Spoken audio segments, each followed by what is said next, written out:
Reka dukomere amashimashimana. Acha tumpigie Mungu wetu makofi mengi.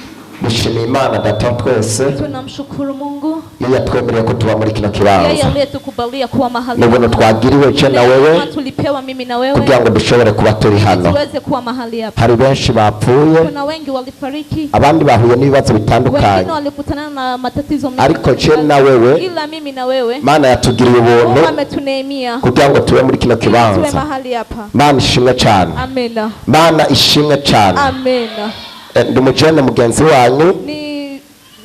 Mvulana kama mwingine kama nyinyi. Ndakunda ibikorwa byawe tugwaruka abantu bakiri bato. Anapenda huduma za watu. Amazina yitwa Pastor Rakoze Gilbert. Anaitwa mchungaji Rakoze Gilbert. Ndongo ishengero rya Nayoti Kamenge. Anaongoza kanisa la Nayoti Kamenge. Turi hano kugira ngo tuganire ijambo ry'Imana. Tuko mahali hapa ili tuchangie neno la Mungu. Dufite ijambo ry'Imana rivuga ngo tuko na neno linalosema haleluya. Amena. Kugira ibikorwa. Kuwa na huduma. Kugira ibikorwa. Kuwa na huduma. Iyo umuntu afise ibikorwa. Wakati mtu iko na huduma. Imana nishobora kumwibagira. Mungu hawezi akamsahau. Iyo umuntu afise ibikorwa. Wakati mtu iko na huduma. Imana iramuhezagira. Mungu anambariki. Iyo umuntu afise ibikorwa. Wakati mtu iko na huduma. Imana iramushira hejuru. Mungu anamuinua. Iyo umuntu afise ibikorwa. Wakati mtu iko na huduma. Imana imurenganya ibikomeye. Mungu anampitisha mambo ibikorwa vyiwe. Kwa sababu huduma za biramanuka bikamuvugira. Kandi abantu bose bavugiwe n'ibikorwa. Abo bagize umugisha. Ndatinga inzu yawe mugeze mucaranye. Umubwire ngo uyu mugore akire kugira ibikorwa. Kubera kugira ibikorwa ni intambwe imwe yarisera. Kandi iyo ntambwe iyo umaze kwitera umaze gukura mu byo kwizera. Rero ibikorwa si ikintu kigira abantu bose. Ugiye kuraba urasanga bari mu marigara, urasanga batagira ibyo bakora, kandi abantu batagira ibyo bakora ntibashobora gutera imbere. Ariko iyo umuntu amaze kugira ibikorwa yakira guhezagirwa. Izina rya Yesu turashimiye uburongozi bwa hano. Viongozi wa hapa aribo bavyeyi bacu bemereye abakuru bugwaruka ko dushobora guhagarara hano. Reka twese dusome ijambo ry'Imana dusanga mu gitabo cy'ibyakozwe n'intumwa ibice 9 ku murongo wa 36 turageza ku murongo wa 40 turasoma mu izina rya Yesu. Amena. Petero azura Tabita. Kandi Iyopa hari umwigishwa yitwa Tabita, isobanurwa ngo Doruka.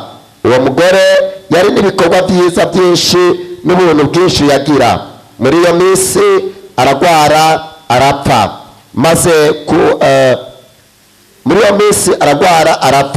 Bamaze kuhagira ikiziga bagishira mu nzu yo hejuru. Kandi kuko Rudi hari hafi Iyopa, abigishwa bumvise ko Petero ariyo ari bamutuma kw'intumwa, bamutuma ko abantu babiri bamwinginga bati ntutebe kudushikira. Petero arikora ajana nabo. Ashitse bamushana muri ya nzu, ashitseyo bamushana muri ya nzu yo hejuru. Abapfakazi bose bahagarara iruhande yiwe barira berekana amapfundo n'imitamana. Doruka yapfunditse akiri muri bo. Petero arabataramura bose, arapfukama arasenga, maze ahindukirira umuvyimba ati Tabita vyuka. Arakanura, maze abonye Petero aravyuka aricara. Dukomera amashi ijambo ry'Imana. N'aya majambo Imana yashize ku mutima wanje kugira ngo dushobore kuganira kuri uyu mugoroba. Turi hano mu gikorwa cyo guhimbaza no gutasira, kandi iki gikorwa turimwo ntabwo ari igikorwa cyawewe cyangwa cewe. Ni igikorwa cyatangujwe n'abamarayika. Abamarayika ubwabo ubwa mbere nibo bari bemerewe guhimbaza no gutasira, ariko Imana yitegereje ibona natwe turagwereye kuba muri ibyo bihe byiza. Bibiliya irambwira ngo umwami Dawidi amaze kubona atsinze urugamba, agarutse atabarutse, yitegereza intsinzi atahanye aravuga ngo mtereye guhimbaza yewe ngo arahimbaza ugera aho umutamana wiwe wakorotse wa mutamana umaze gukoroka yewe ngo umugore wiwe aramwitegereza abona yuko Dawidi yaseze kuko cyari kizira ku mwami ashobora gutamba ariko Dawidi yitegereza ubukuru bw'Imana arangije aravuga ngo reka mbere y'Imana areba ijambo ry'Imana twamaze kumva ngo abantu babiri bariko baravuga Mana ishimwe cyane twumvise umuntu yitwa Tabita uyu muntu yitwa Tabita mama huyo Tabita yari umuntu w'umugore alikuwa ni mugabo kandi akaba umupfakazi tena alikuwa ni mchane ariko uyu mugore lakini mama muri huyo kino gisagara yabaho agira ibikorwa byiza agira ibikorwa bitunganye agira ibikorwa byo kugororoka agira ibikorwa byo kwizera agira ibikorwa bishimwa agira ibikorwa bivuga biravuga ngo Petero yibereye iruti ariko arigisha yuko intumwa zirashe ziramurikira zimubwira yuko Tabita yapfuye ariko Petero yiyumviriye yibuka yuko Tabita ari umukozi mwiza. Haleluya. Amena. Yibuka ko ari umukozi mwiza. Akakumbuka kuwa ni mtumishi. Petero amaze kuvyibuka Petero alipokumbuka ararongoreka ndende akasema acha nende asubira muri ta gisagara igisagara cy'Yopa bivuga ngo agese asanga abapfakazi bafashe bagize krete bariko bararira berekana amafundo Tabita yari yarafunditse Tabita akiriho Tabita alipokuwepo. Haleluya. Amena.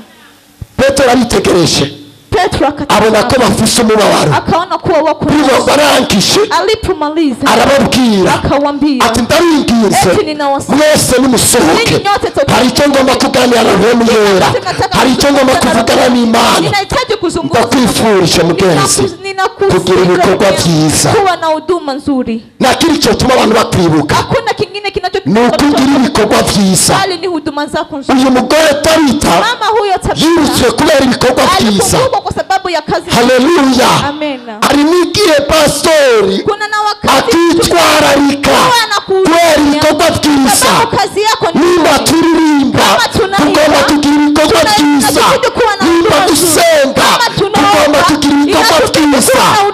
Haleluya. Ikibazo dufise uyu munsi turasenga turi imbere y'Imana ariko ntitugira ibikorwa byiza. Mana ishimwe cyane ntitugira ibikorwa byiza.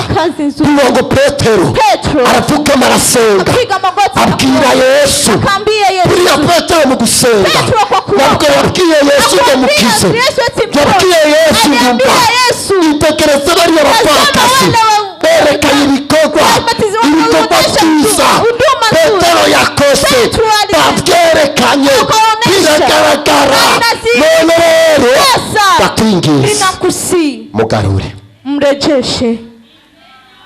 Mana ishimwe cyane. Amena. Biblia yavuze ngo Biblia ilisema Petero akirika arasenga Petero wakati alikuwa arakeruka yitegereza Tabita nawe arakanura Tabita yitegereje Petero amubona mu bwiza bw'Imana utukufu wa Mungu.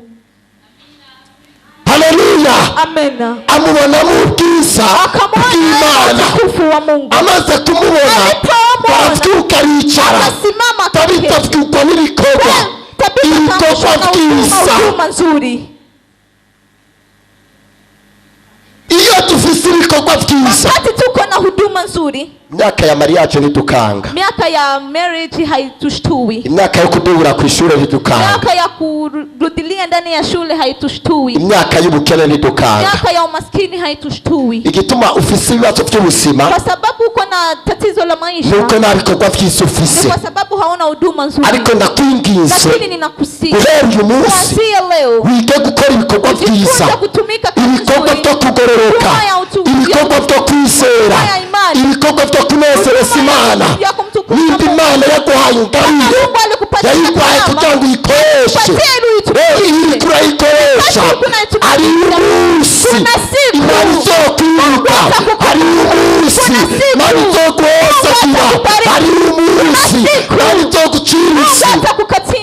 Haleluya.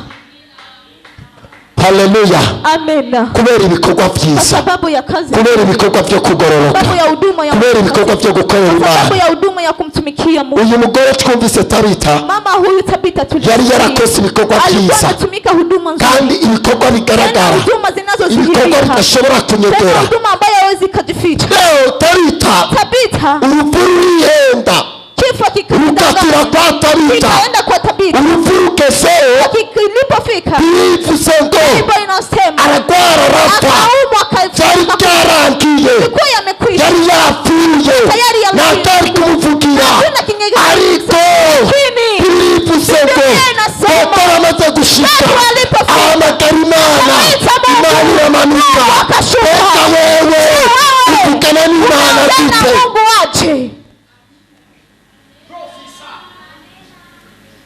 Haleluya. Amena.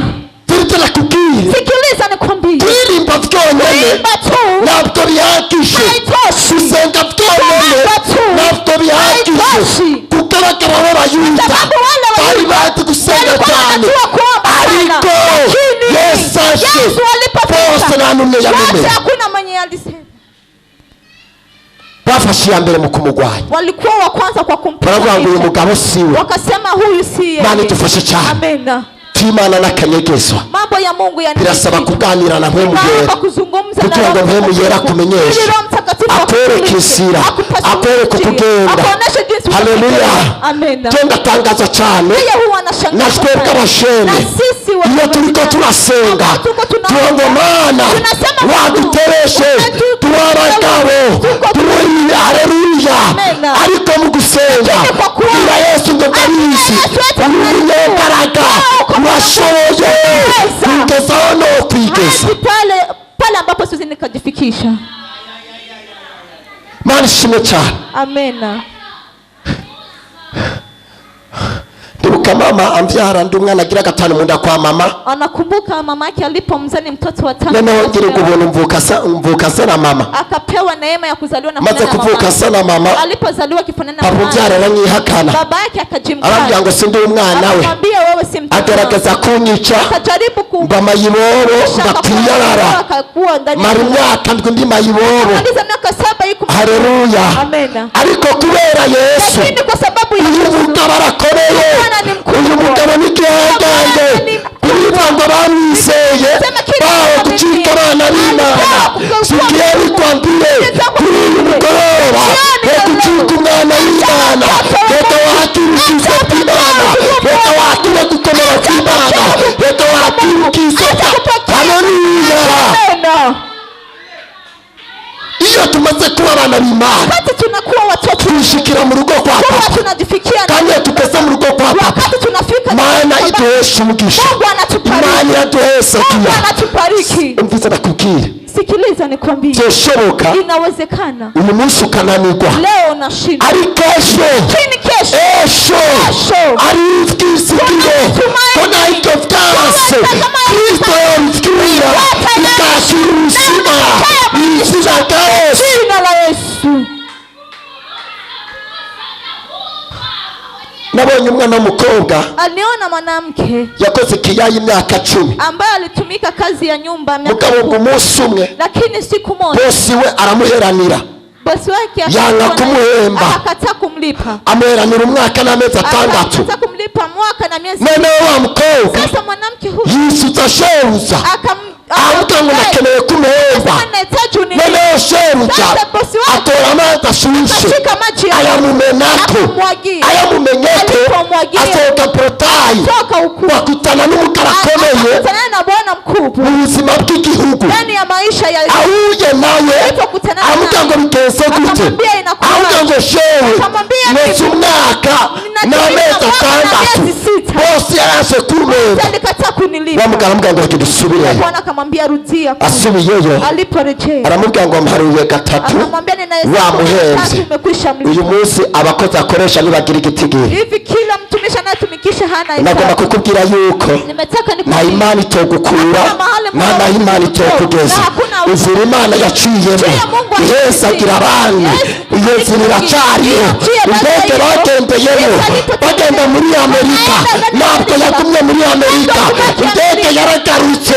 Birashoboka nawe ejo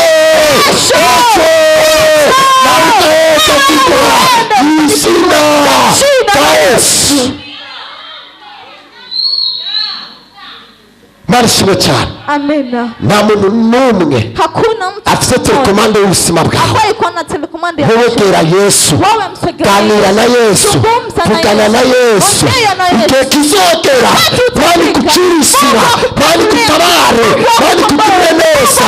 Birivuga ngo Lazaro aragwara, agera arapfa, baramwaga.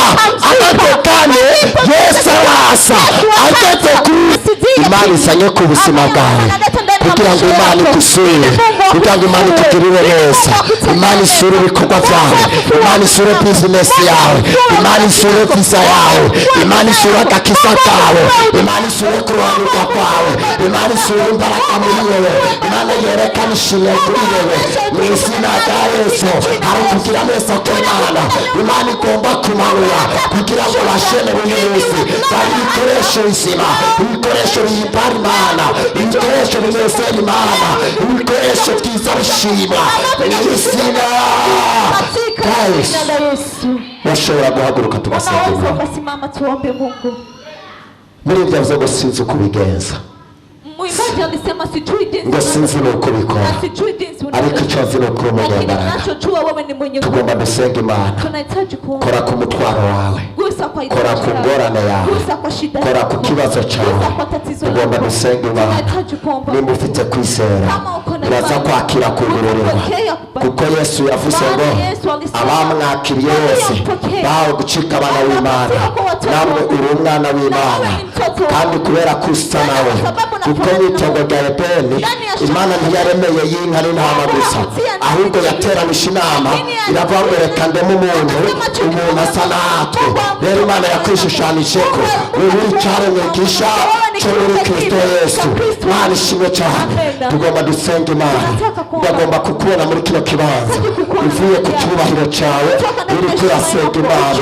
Twavuze guhaguruka kugira ngo dusenga Imana, kugira ngo tubwire Imana birashoboka hakaba hari ibyo tutabona neza, byagaragara nk'ibyahabwe, byagaragara nk'ibyazizwe, ariko ndizera neza turaza guheza gusenga.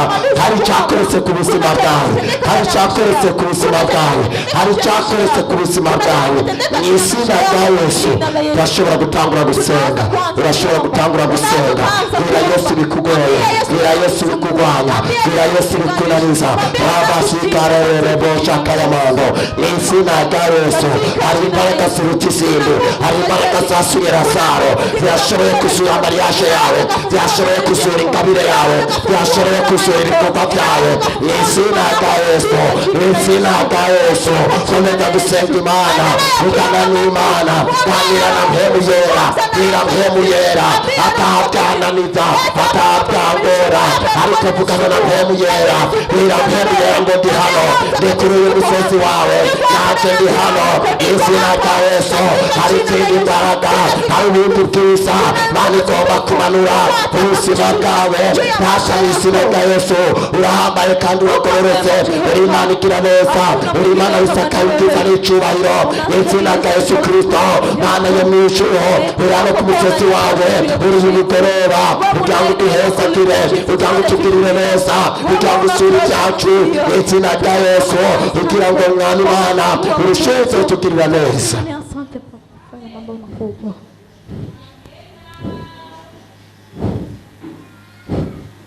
Imana ishimwe cyane. Amina.